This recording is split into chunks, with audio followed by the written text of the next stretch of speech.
After nearly 2 months of taking to the streets and protesting their country's leadership, Iranians say security forces are now using tear gas indiscriminately in crowds and even people's homes, and opening fire with live rounds.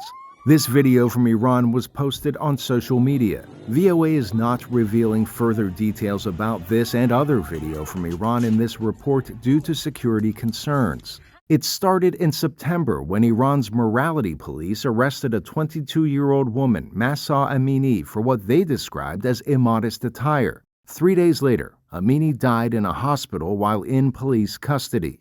Iran officially blamed Amini's death on a heart attack triggered by a fall, but her father, Amjad Amini, told VOA that was a lie. He says she had no pre-existing health problems before her arrest. Her death put a face on a global movement for human rights.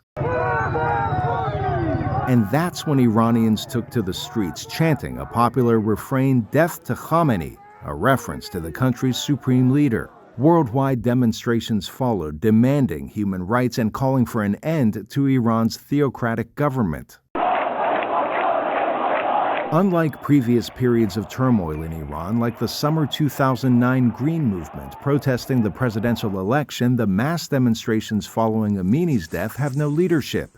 Iranians say the government has now turned to jailing protesters and even the lawyers who defend them.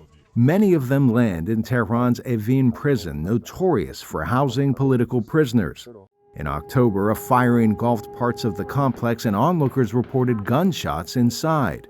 Iran says the fire was a distraction created by prisoners attempting escape. Others say prison officials started it. The Washington Post reports at least 8 deaths from the blaze, with at least one fire started intentionally as prisoners were locked up. Those trying to flee met guards wielding batons and firing live ammunition. VOA Persian Siamak Deghampour spoke by phone with a prisoner in Iran who spent time in Evin, his voice altered to protect his identity.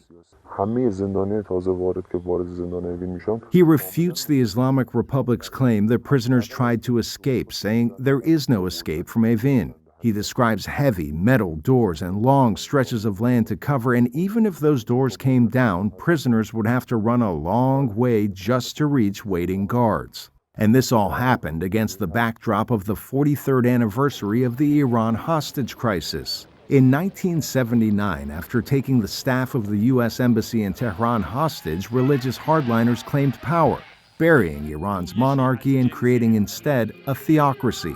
But today's young Iranians are mostly secular and inherently at odds with a government that requires women to wear hijabs, the law that led to Amini's arrest and death. Iranians say they don't know what comes next or how far the regime will escalate its response to mostly peaceful protests. Arash, Arabasadi, VOA News.